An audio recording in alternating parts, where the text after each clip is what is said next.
Hello, in this presentation I'll be talking about decoding frequencies generated during spider vibration sensing through robophysical modeling. Orb-weaving spiders are functionally blind to their surroundings. They can operate in complete darkness yet are extremely adept at navigating and identifying stimuli under webs. The reason they can do this is because spiders sense vibration under webs. So for example, if you hold a tuning fork on a spider web, the spider will react to its vibration. Spiders can do this because they have special vibration sensing organs called lyriform organs. These lyriform organs are extremely small and very sensitive to vibration. Lyriform organs are located particularly in the joints, which is how spiders can sense vibrations in the webs using the legs. Despite being vibration sensing experts, orb-weaving spiders cannot directly sense vibration sources. They have to sense the result of the vibrating stimulus to start the source of the web, through the web to this feet in this coupled target web spider system, and finally to the lyriform organs located in each of their joints.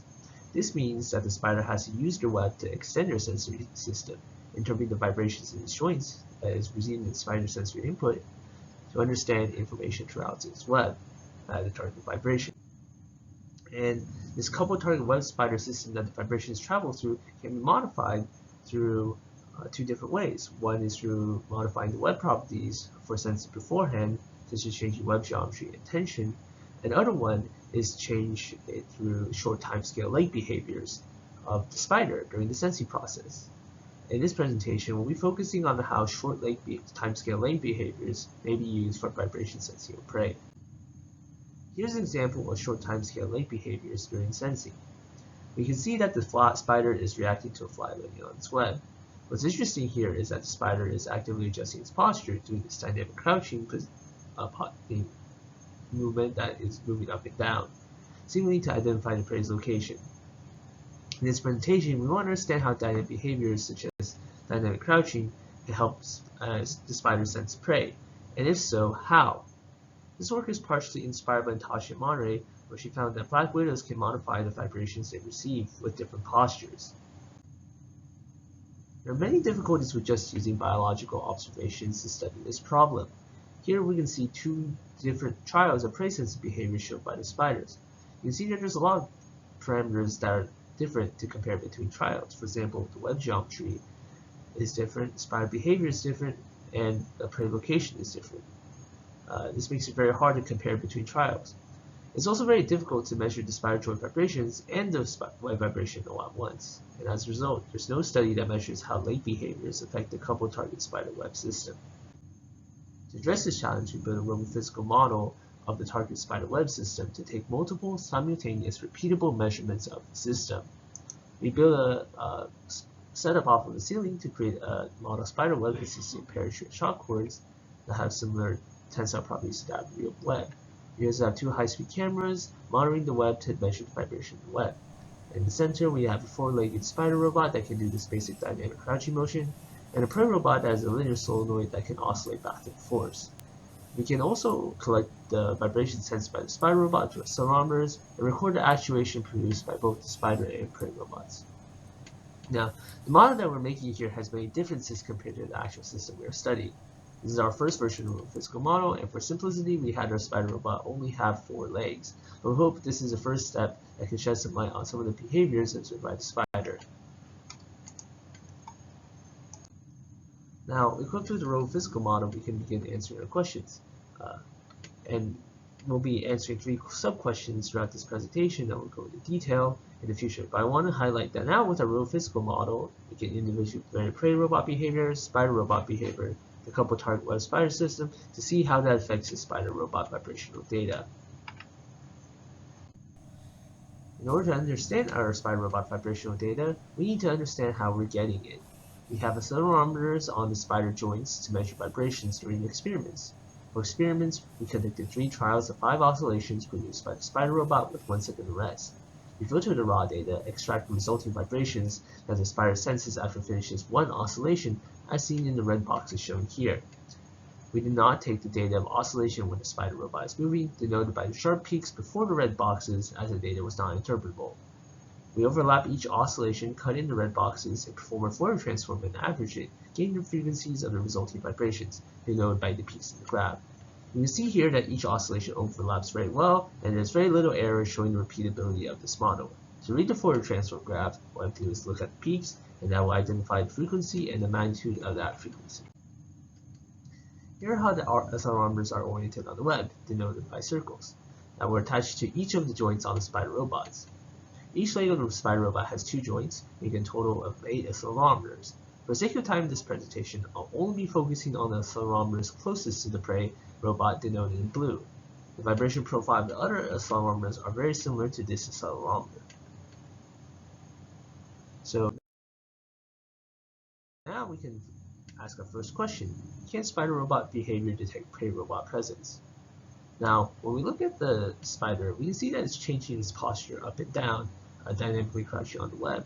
The fly isn't shaking that much on its own. It could be that the spider is trying to verify if somebody has landed on the web. So we want to see if this behavior helps identify the presence of prey on the web. We build a spider robot equivalent of dynamic crouching, that's prey robot be stationary.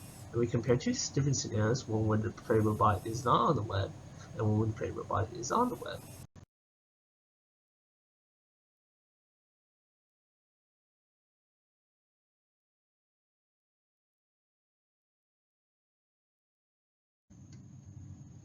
Looking at the Fourier transform, we can see something very interesting. When the prey robot is present in the web, the vibrational wave generated by dynamic crouching of the spider robot in the black line is much larger. In addition, when the prey robot is on the web, the dynamic crouching of the spider robot produces a second peak in frequency, known as beating. This does not exist when the prey robot is not present on the web, showing the red line. Without even having to compare magnitudes, the spider robot can identify prey presence if it senses 2 similar peak frequencies instead of 1.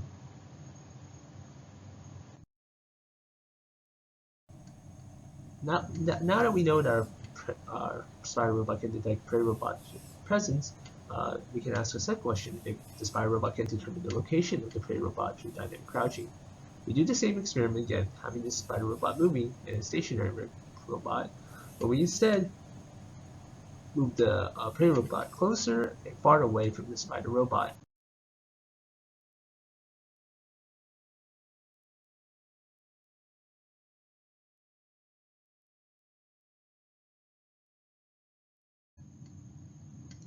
Looking at the Fourier transform graph, we can see that when the prey robot is closer, denoted by the red line, it produces a larger magnitude of vibration.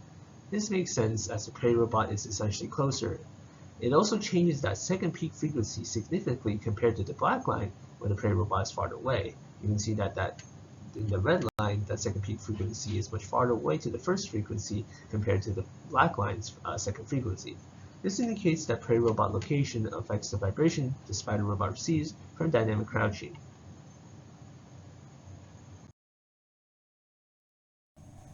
In our previous scenarios, we've only looked at times on experiments when the prey robot is stationary.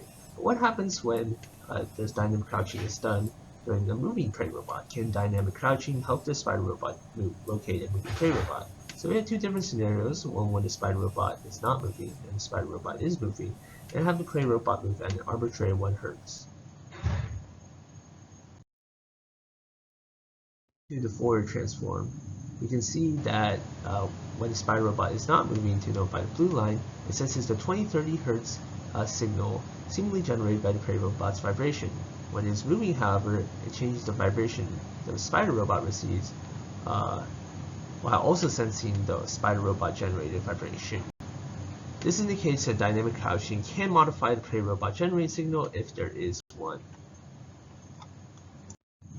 So through these experiments, we've identified 3 answers. We found that dynamic crouching can generate frequencies that help identify prey robot presence in the web through beating. We can see that dynamic crouching can also help generate frequencies that differ based on prey robot location in the web, and can also modify the vibrations the spider robot receives when the prey robot itself is vibrating. And in conclusion, we can see that dynamic crouching can create and change frequencies in the web for the spider robot to gather more information about the prey robot. One big issue we need to tackle in the future is that we need to relate these results to the real spider and the web. This is difficult as we're making this model in the first place because it is so difficult to get these comparable biological observations. What we can do, though, is we can compare it with biological web data that we can collect from spider prey sensing behaviors. we can just compare with the spider web vibrations and see if the web vibrations are similar to the model data that we're collecting. We will also be doing scaling analysis with our model with the real spider web's properties and spider prey properties using Buckingham's pi. We also hope to increase the accuracy of our model, mainly the spider robot, by adding more joints and legs. And in this presentation, we've only covered a few sample scenarios and looked at one accelerometer. And through more experiment analysis, we hope to see if the spider robot can localize and identify properties of the prey robot during dynamic vibration sensing. I would like to thank these people for their help with this project, and thank you.